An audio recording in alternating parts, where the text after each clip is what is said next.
시작. 사람들이 다윗에게 전하여 이르되 보소서 블레셋 사람이 그 일날을 쳐서 그 타작마당을 탈취하더이다 하니 이에 다윗이 여호와께 묻자와 이르되 내가 가서 이 블레셋 사람들을 치리이까?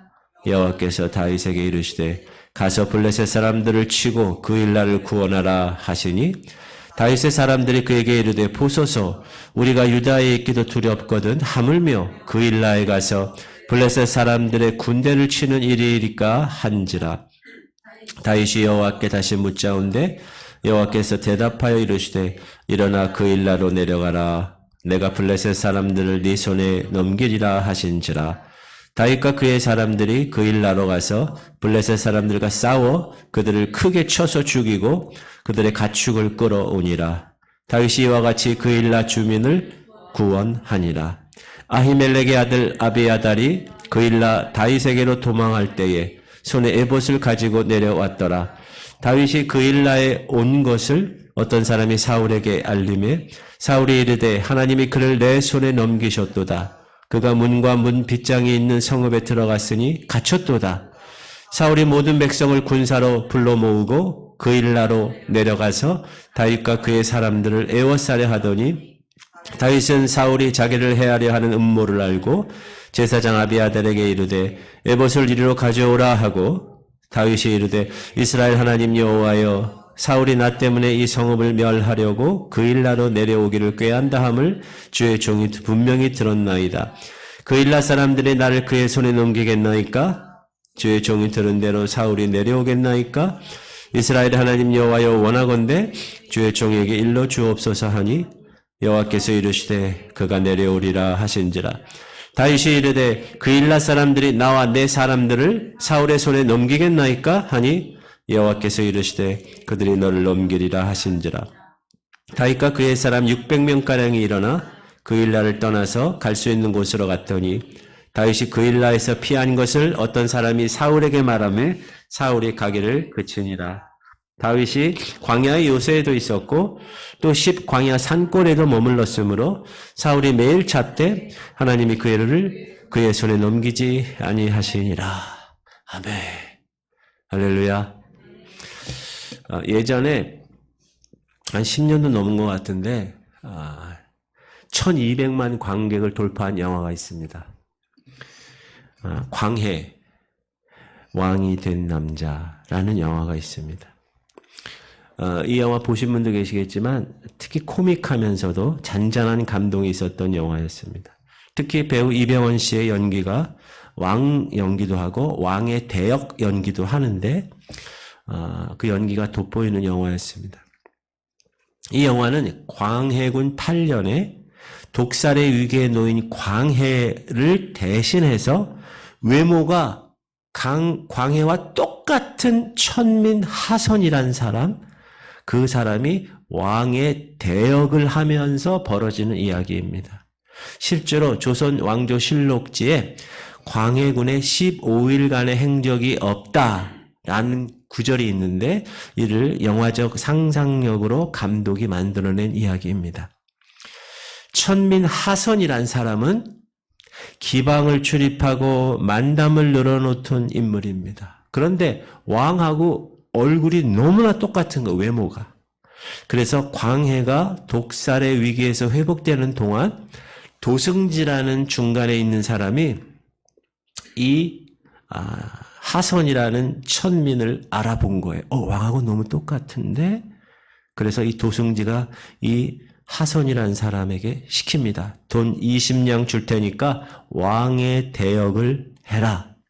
그래서 이 천민 하선이 수락하게 됩니다. 처음에는 도승지의 지시대로 어색한 왕 노릇을 합니다. 그러다 점점 자신도 모르게 진정한 왕의 목소리를 내기 시작합니다. 인간미가 넘치고 군주로서의 역할을 하는 변화되는 급변하는 그 왕을 보면서 사람들은 매력을 느끼기 시작합니다. 급기야 이 모든 일을 주도했던 도승지마저 감동을 받습니다. 이 천민에게. 이 모든 것을 나중에 숨기기 위해서 이 천민 하선을 죽여야 하거든요. 도승지가. 그런데 자기가 너무 감동을 받고 백성들도 감동을 받으니까 그를 죽이지 않고 눈물로 피신시키는 모습으로 영화가 끝이 납니다. 영화는 그 영화를 보는 관객들로 하여금 광해가 독살되고 천민 하선이 만약에 왕이 되었다면 조선이 어떻게 되었을까? 이런 생각까지 들게 합니다. 비록 이 천민 하선은 정말 왕의 자리에 오를 수 없는 천민이었지만 진정으로 백성을 사랑하는 왕이었음을 보여주면서 누가 진정한 왕인가를 반문하게 하는 영화였습니다. 2012년도 영화인데 그 2012년도 가을에 한창 18대 대통령 선거로 관심이 높았던 때였습니다. 그때 진정한 지도자에 목말라 있는 많은 사람들의 마음을 반영한 영화로 꼽히고 있습니다. 1200만 명이 봤어요. 저도 봤어요. 우리는 오늘 본문을 읽으면서 비슷한 생각을 하게 됩니다. 분명히 왕 위에 있는 사람은 누구예요? 사울이지만 그런데 왕의 역할을 하는 사람은 누구예요? 다윗이라는 거예요, 지금. 성경을 읽는 사람들로 하여금 야, 이스라엘 왕의 진정한 왕이 누구야? 생각하도록 하는 본문이 오늘입니다. 그래서 우리가 여기 알 수 있는 것은 따라합시다. 중요한 것은 지위가 아니라 역할이다. 그 역할을 잘 하다가 그 지위에 오르면 가장 좋은 거죠. 그런데 그 역할을 하지 못하는 지위만 있는 자에게는 자신에게도 짐이 되고 주변 사람들에게도 악영향을 미치게 되기 때문에 그렇습니다. 지금 현상금 붙은 도망자 다윗이 그일라의 구원자가 되었습니다. 여러분, 성경에서 어떤 그 나라, 이스라엘 나라의 이름이 나오면 그게 지명인지 인명인지를 빨리 밝혀야 돼요. 그일라가 사람이에요? 지명이에요? 인명이에요? 지명이에요? 지명이에요. 지명. 1절에 사람들이 다윗에게 보고를 합니다. 시작. 사람들이 다윗에게 전하여 이르되 보소서 블레셋 사람이 그일라를 쳐서 그 타작마당을 탈취하더이다 하니. 지금 블레셋 사람들이 그일라라는 동네를 쳐서 그 타작마당을 탈취하고 있다는 거예요. 지금 다윗은 어디에 있어요? 지난 시간에 아둘람 굴에 숨어 있어요. 400명이었는데 오늘 본문 보니까 600명으로 늘어났어요. 사람들이 찾아오면서 그 600명을 거느린 이상한 조직의 우두머리가 되었어요. 누가? 다윗이. 그럼에도 여전히 다윗은 현상금 붙은 도망자 신세입니다. 자, 그일라라는 곳은 다윗이 숨어 지내던 그 아둘람 동굴에서 10km 떨어진 곳이에요.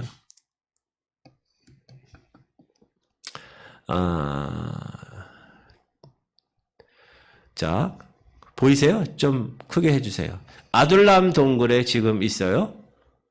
누가? 다윗과 600명이. 근데 바로 밑에 그일라가 있고요. 그 밑에 헤브론이 있어요. 나중에 헤브론에서 다윗이 왕이 되잖아요. 저렇게 여러분이 이렇게 지도를 보면서 예루살렘이 위에 있고, 그렇죠? 엔게디가 여기 있고, 네, 그렇죠. 그일라 사람들이 지금 농사를 다 짓고 추수해서 다 말려가지고 이제 곳간에 그 알곡들을 드리려고 하는데 블레셋 사람들이 습격한 겁니다. 한 해 농사를 다 쓸어갈 것이 송두리째 빼앗긴 거죠. 자, 이럴 때 누가 나서야 됩니까? 그렇죠. 왕이 백성을 지켜줘야 합니다. 그러라고 권력을 준 겁니다. 그러나 사울 왕의 관심은 지금 백성이 아니라 자신의 사위, 정적 다윗을 제거하는 것이었습니다. 사람들은 다윗에게 보고를 하고 있는 모습을 보여줍니다. 그런데 사울에게는 제대로 된 말을 주는 사람이 없다는 거예요. 사울이 다윗을 쫓다가 한 말입니다. 자, 22장 8절이에요. 시작. 너희가 다 공모하여 나를 대적하며 내 아들이 이세 아들들과 맹약하였으되 내게 고발하는 자가 하나도 없고 나를 위하여 슬퍼하거나 내 아들이 내 신하를 선동하여 오늘이라도 매복하였다가 나를 치려하는 것을 내게 알리는 자가 하나도 없도다. 내게 고발하는 자도 없고 내게 알리는 자도 하나도 없어. 왜 그랬을까요? 사람들이 사울을 왕답지 못한 모습을 보면서 왕을 피했기 때문에 그렇습니다. 도액이라는 몹쓸 인간이나 이런 기회를 통해서 한자리 해볼까 해서 제사장 아히멜렉이 다윗을 도왔다고 보고해서 그렇게 죽이게 했잖아요. 그래서 여러분 나쁜 지도자에게는 간신배가 꼬이는 겁니다. 그런데 그일라 주민들이 다윗에게 와서 얘기를 한 거야. 도와달라고. 사울 왕에게 가서 해야 되는데. 그래서 다윗은 하나님께 묻습니다. 해도 되겠습니까? 그일라를 구원해도 되겠습니까? 시작. 이에 다윗이 여호와께 묻자와 이르되 내가 가서 이 블레셋 사람들을 치리까? 여호와께서 다윗에게 이르시되 가서 블레셋 사람들을 치고 그일라를 구원하라 하시니. 해도 되겠습니까? 오늘 제목이에요. 다윗은 그러니까 다윗의 인생을 보면 아들람 굴 공동체에서 살아갔던 그 날부터 다윗이 바뀌기 시작합니다. 지금처럼. 뭐가 바뀌었죠? 해도 되겠습니까? 묻는 것이 바뀌었습니다. 그런데 다윗과 함께하는 사람들이 있었는데 만류를 합니다. 왜죠? 지금 도망자 처지잖아요. 지금 유다 땅에도 생존하기도 어려운 판국에 무슨 블레셋과 전투를 합니까? 이렇게 얘기하는 거예요. 시작. 다윗의 사람들이 그에게 이르되 보소서 우리가 유다에 있기도 두렵거든 하물며 그일라에 가서 블레셋 사람들의 군대를 치는 일이니까 한지라. 내 코가 석자다. 주제 파악을 해야지. 그 일을 지금 우리가 할 일이야? 이런 거죠. 근데 하나님 뭐라고 그러셨어요? 그일라를 구원하라. 블레셋 사람을 쳐라. 얘기하셨어요. 사랑하는 성도님, 우리도 이런 자세를 가질 때가 많습니다. 자, 어떻게 하는 것이 하나님이 원하시는 하나님 앞에서의 바른 도리라는 걸 알아요. 근데 지금 내 처지는 그렇지 못해요.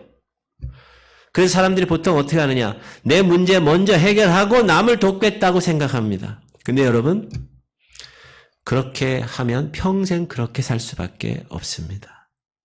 생각해 보세요. 여러분이 문제에서 벗어난 때가 언제였습니까? 그런 때는 좀처럼 오지 않습니다. 다윗은 또 한 번 하나님께 묻습니다. 해도 되겠습니까? 시작. 다윗이 여호와께 다시 묻자오되 여호와께서 대답하여 이르시되 일어나 그일라로 내려가라. 내가 블레셋 사람들을 내 손에 넘기리라 하신지라. 두 번. 이거는 피할 길이 없는 거예요. 하나님이 한 번도 아니고 두 번 얘기했기 때문에. 그래서 다윗은 그일라를 구하러 갔고 블레셋과 싸워서 그일라 백성들을 구원하게 됩니다. 시작. 다윗과 그의 사람들이 그일라로 가서 블레셋 사람들과 싸워 그들을 크게 쳐서 죽이고 그들의 가축을 끌어오니라. 다윗이 이와 같이 그일라 주민을 구원하니라. 지금 누가 해야 되는 거예요? 원래 사울 왕이 해야 되는 거예요. 그런데 누가 했어요? 도망자 다윗이 했어요. 다윗은 왕으로 기름 부음 받은 사람입니다. 물론 비록 아직 왕으로서 등극을 한 것은 아니지만 그는 뭘 갖고 있는 사람이요? 왕의 사명을 가진 사람이었고 그리고 그 사명을 따라 살아간 사람입니다. 이게 너무나 중요한 거예요.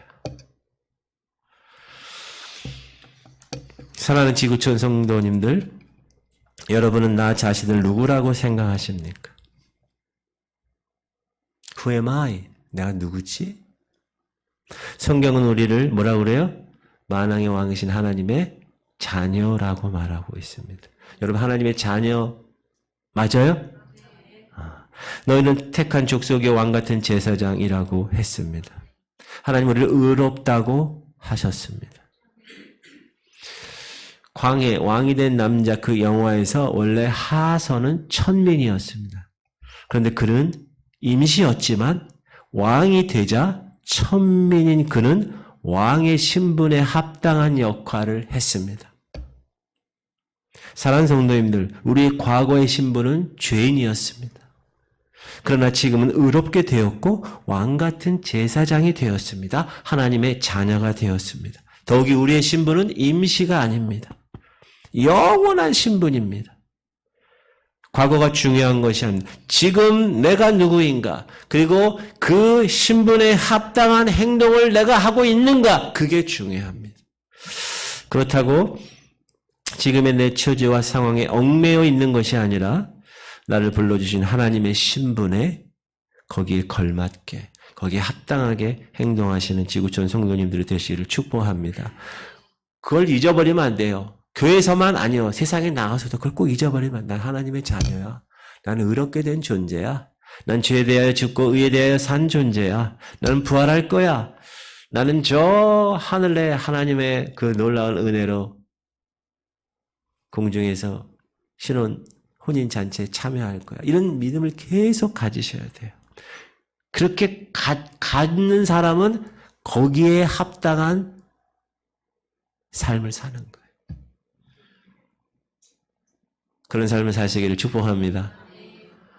그게 안 되니까 우리가 기도해야 되고, 그게 안 되니까 매 예배 때마다 나와야 되고, 그게 안 되니까 계속 말씀으로 우리 훈련하고 계속 그렇게 하는 거예요. 그게 안 되니까. 그래서 나중에 고수가 되면 하나님 이래서 이랬구나.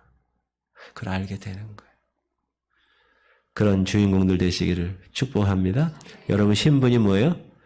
하나님의 자녀예요. 그 신분을 꼭 여러분 포지션, 위치를 정확하게 아셔야 돼요. 하늘 보좌 우편에 안침받은 위치. 두 번째, 무슨 일을 하든지 하나님께 다윗은 철저히 묻고 실행에 옮겼습니다. 해도 되겠습니까? 오늘 본문을 읽으면서 이전 다윗과는 사뭇 달라진 다윗의 모습을 발견하게 됩니다. 그것이 뭐죠? 어떤 행동을 하기에 앞서서 하나님께 묻고 확인을 한 후에 행동에 옮기는 모습입니다. 방금 읽었지만 2절과 4절에 그 일날을 도와야 합니까? 두 번씩이나 하나님께 묻는 장면이 나옵니다. 오히려 그 일날을 구원하는 전투를 벌이는 바람에 다윗의 위치가 어떻게 되죠? 사울에게 노출돼서 발각됩니다. 사울은 뭐라고 생각해요? 야, 너 도관에 든치다 이제. 근데 11절, 12절에서도 다윗은 사울이 나 자신을 치러 오겠습니까? 하나님께 묻습니다. 시작. 그 일날 사람들이 나를 그의 손에 넘기겠나이까? 주의 종이 들은 대로 사울이 내려오겠나이까? 이스라엘 하나님 여호와여 오나건대 주의 종에게 일로 주옵소서 하니 여호와께서 이르시되 그가 내려오리라. 사울이 너를 치러 내려올 것이야. 하나님의 응답을 받습니다. 그러니까 그 일날 백성들이 자신을 사울에게 넘기겠습니까? 또 물어요. 시작. 다윗이 이르되 그 일날 사람들이 나와 내 사람들을 사울의 손에 넘기겠나이까 하니 여호와께 이르시되 그들이 너를 넘기리라. 그러니까 다윗이 그 일날을 떠나죠. 철저히 하나님께 묻고 철저히 실행에 옮기는 다윗이 되었습니다. 그러면 무엇이 이렇게 다윗을 변화시켰을까? 다윗이 처음에 자신의 장인인 사울 왕이 자신을 죽이려 한다는 사실을 처음 알았을 때 얼마나 큰 충격이었겠습니까? 그래서 당시 다윗은 자기의 생명을 살려내기 위해서 어떻게 했죠? 허겁지겁 도망가잖아요. 다윗이 처음 피한 곳이 어디였죠? 임시 성소가 있는 놉이었습니다. 다윗 생각은 어떻게 했어요? 야, 성소를 찾으면 보호받지 않을까 생각한 겁니다. 그리고 그 성소에 있는 제사장 아히멜렉 목사님에게 거짓말을 하죠. 그 떡과 칼을 얻어 준비합니다. 그 결과가 어떻게 됐죠? 다윗을 도왔다는 이유로 놉에 있는 제사장 아히멜렉과 다른 제사장 85명이 사울에게 죽임을 당했습니다. 그 놉이 그 지역, 성소가 있던 그 지역이 쑥대밭이 되었습니다. 왕이 제사장과 자기 백성들을 죽인 것입니다. 다행히 그 중에 그 아히멜렉 제사장의 아들 중에 아비아달만 겨우 도망해서 다윗을 찾아왔습니다. 그것이 첫 번째 다윗이 자기 삶 가운데서 경험한 일입니다. 아둘람 굴 오기 전에. 두 번째는 우리가 지난 시간에 공부했듯이 다급한 다윗은 블레셋 땅에 적진의 땅에 숨으면 사울 왕이 나를 추격하는 것을 포기할 것이라고 생각했습니다. 그래서 블레셋 가드로 숨어 들어가죠. 미친 척하죠. 침 흘리고 몸을 빌빌 그리면서 완전 미친놈처럼 삶을 살아간 그 결과가 어떻게 됐죠? 자신의 생각대로 사울은 추격은 하지 않았습니다. 그러나 블레셋 사람들이 다윗을 알아보았습니다. 그만큼 인기가 있었어요. 사울은 천천히요, 다윗은 만만히요. 그 노래가 그 적진에서도 사람들이 알고 불러주는 거예요.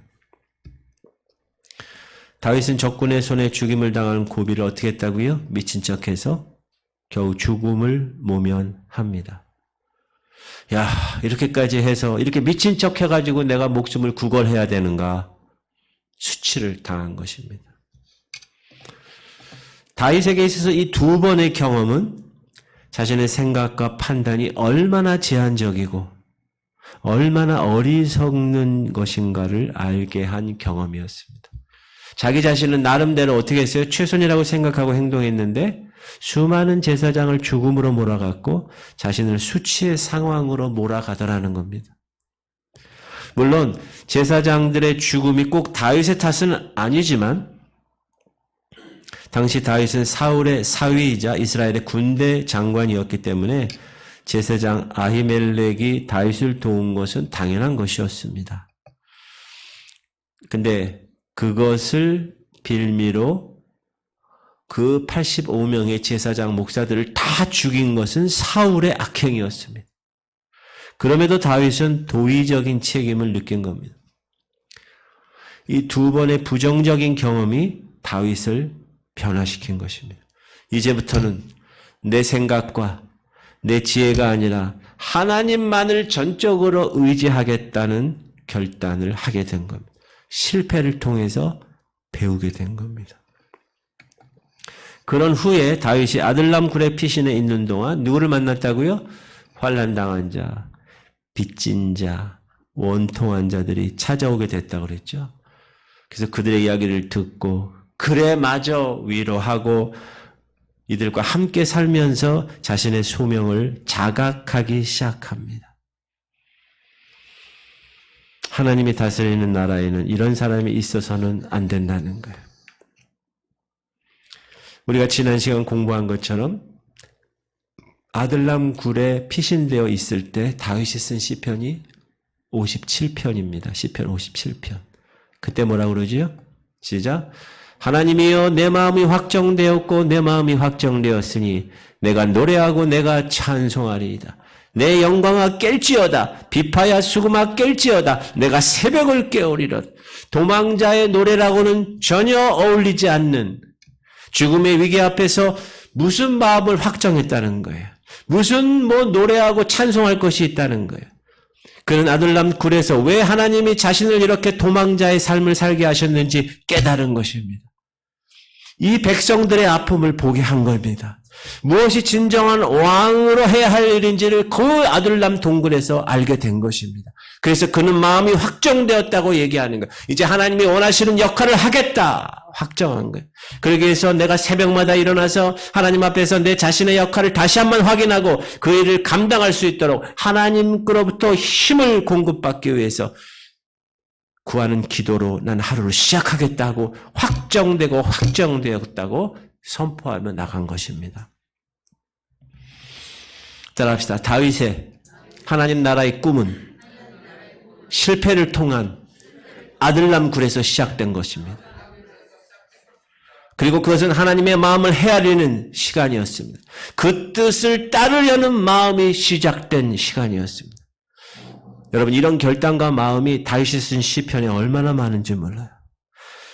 다윗의 수많은 시편은 다 하나님께 드렸던 기도였습니다. 얼마나 다윗이 하나님과 친밀감이 있었으면 그 수많은 시편들이 그렇게 나왔겠어요. 그게 증거입니다.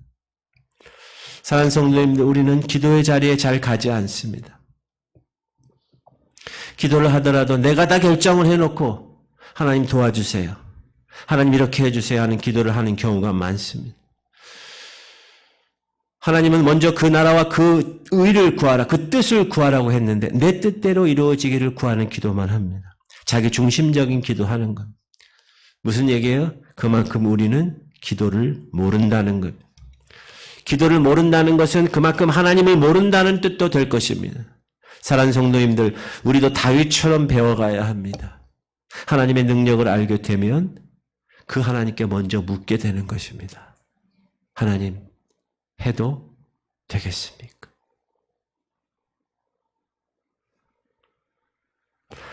세 번째 우리가 생각할 것은 다윗이 그일라 백성을 구원한 결과가 오히려 다윗을 큰 위험에 처하게 했다는 것. 위치가 노출됐어요. 사울의 추격을 받게 됩니다. 물론 예상했던 것이죠. 다윗은 더 큰 위험이 찾아올 것이라는 것을 알았음에도 그일라 백성을 도운 것입니다. 10절에 다윗이 하나님께 기도하는 장면, 시작. 다윗이 이르되 이스라엘 하나님 여호와여, 사울이 나 때문에 이 성읍을 멸하려고 그일라로 내려오기를 꾀한 다음을 주의 종이 분명히 들었나이다. 다윗은 다시 사울의 추격을 받으면서 걱정했던 것이 뭡니까? 자신이 그일라 백성을 도왔고 그 성읍에 있다는 것 때문에 그일라 백성이 멸망할까 걱정한 겁니다. 다윗이 지난번에 노베에 있었을 때 자기 때문에 85명의 제사장이 죽은 거 아니에요? 그일라 성읍 전체를 멸망시킬 수 있는 사울이라는 걸 다윗은 알았기 때문에 그래요. 그래서 다윗은 하나님께 사울이 그일라 성읍을 칠 것인가 물은 거예요. 그럴 것이라고 하자 그일라 백성이 자신을 사울에게 내줄 것인가도 물어요. 하나님은 그럴 것이라고 대답하죠. 만약에 이때 그일라 백성들이 다윗을 내주지 않았다면 다윗은 그 그일라 성읍에 계속 남아 있을 수도 있을 것이고 다윗은 그 성읍을 중심으로 해서 다윗의 원하는 나라를 시작할 수도 있었을 것입니다. 그런데 그일라 백성들이 다윗을 사울에게 내줄 것이라는 응답을 하나님께 들어요. 그러니까 다시 광야로 어떻게 하죠? 다윗이 피신합니다. 다윗의 입장에서는 그일라 백성들이 뭐예요? 배은 망덕이죠. 구원해 줬는데. 블레셋으로부터 구원해 줬는데 겨우 그 보답이 이것이냐 할 수도 있었을 것입니다. 그러나 다윗은 성경에 보니까 그일라 백성에게 서운하게 생각했다거나 두고 보자 구절이 전혀 없어요. 다윗은 그냥 그일라 백성의 그런 행동이 어쩌면 당연한 것이라고 생각했을 것입니다. 다윗이 그 백성을 도운 것은 뭐죠? 뭔가 보답을 원해서 도왔을까요? 아니요. 그것은 지도자로서 해야 할 일이기 때문에 그런 것이었어요. 사울 왕이 하지 않으니까 자기가 이렇게 한 거죠. 다윗은 그일라 백성을 의지하지 않았습니다. 그래서 할 수 있었던 거예요. 하나님만 의지했기 때문에 그렇습니다. 그래서 그일라 백성들이 그렇게 배은망덕한 일을 해도 실망하지 않고 서운하지 않았습니다. 그렇다고 다윗이 동료나 함께했던 사람을 무시했다는 말은 아닙니다. 사랑하는 성도님들, 지금 여러분 주변에 있는 동료들, 여러분 주변에 있는 지체들은요, 우리에게 하나님이 주신 축복입니다. 큰 힘이 되는 거예요. 특히 교회 공동체에서 하나님의 영적으로 형제 자매로 묶어준 우리들은 하나님께서 우리에게 큰 축복을 주신 축복의 열매들입니다. 믿습니까? 물론 하나님을 의지하는 것을 넘어서면 안 되지요. 백성들을 위하지만 백성들을 의지하지 않는 것이 진정한 왕의 모습입니다. 저는 다윗의 이런 모습을 보면서 지도자됨, 목사됨에 대하여 배웁니다. 성도들을 사랑하고 성도들을 위한 역할을 내가 담당합니다. 목사로서. 그러나 하나님만을 의지하는 목사가 되어야 한다는 것을 배웁니다. 사람들 가운데로 보냄받았습니다. 물론. 그러나 사람들의 반응에 실망하는 것이 아니라 하나님 앞에서 반응하는 사람이 되자. 그것입니다. 여러분, 이것이 왕이나 목사에게만 적용될까요? 아니요. 부모됨도 마찬가지입니다. 자녀들을 위해서 우리가 평생 수고합니다. 자녀에게 보답을 기대하고 여러분 그렇게 하시나요? 아니요. 그들의 부모가 되게 하신 하나님께 기대할 것이 있는 부모님들, 그런 부모님들 되시기를 축복합니다.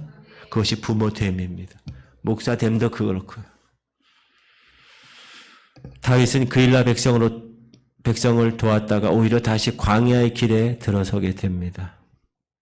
사울의 눈에 피해서 아둘람 굴에서 잘 자리 잡고 있었는데 위치가 노출되었습니다. 다시 도망자의 삶을 살게 되었습니다. 그것이 참 힘들다는 것을 그는 알았지만 그는 더 많은 것을 배웠습니다. 광야에서 지도자됨이 무엇이며 어떤 대가를 치러야 하는지 배웠습니다. 그런데 더 큰 배움이 있습니다. 그거는 하나님이 지켜주시면 광야도 문제가 되지 않는다는 겁니다. 여러분 광야 지금 계십니까? 하나님이 지켜주시면 광야도 문제가 되지 않습니다. 그래서 여러분 다윗의 시편에 보면 무엇이 많이 반복돼요? 여호와는 나의 요새시요 나의 방패시요 나의 산성이시라는 표현이 너무 많이 나오지 않아요? 하나님은 다윗을 광야로 내몰아서 그곳에서 지도자 수업을 시키신 것입니다. 하나님을 의지하는 것이 그 어떤 요새와 산성보다 안전하다는 것을 훈련시키신 것입니다. 사랑하는 성도님들, 하나님은 저와 여러분을 하나님의 자녀로 왕같은 제사장으로 부르셨습니다. 믿습니까? 크고 작건 하나님 나라를 섬기는 지도자로 부르셨습니다. 오늘 말씀을 통하여 다윗을 통하여 지도자됨을 배워가시기를 축복합니다. 나를 통해서 감당하기를 기대하시는 하나님 부르심 앞에서 올바른 행동이 무엇인가? 오늘 설교 제목처럼 해도 되겠습니까, 주님? 이렇게 묻고 행동하시기를 주님의 이름으로 축복합니다. 때로는 그것 때문에 더 큰 위험에 노출될 수 있습니다. 그러기에 또 하나님께 가까이 가고 그러기에 또 하나님 의지하고 우리에게 주신 신분을 감당해 나가는 목사인 저와 성도 여러분들, 복된 성도님 되시길 축복합니다. 해도 되겠습니까? 매일 하나님께 물어보십시오. 무슨 일을 할 때 해도 되겠습니까? 어떤 일을 갈 때 가도 되겠습니까? 묻고 나서 행동하십시오. 힘들어도 더 큰 위험이 다가올 겁니다. 그러나 그렇게 하십시오. 그것이 하나님 나라를 섬기는 지도자의 모습이기 때문에 그렇습니다. 기도하겠습니다.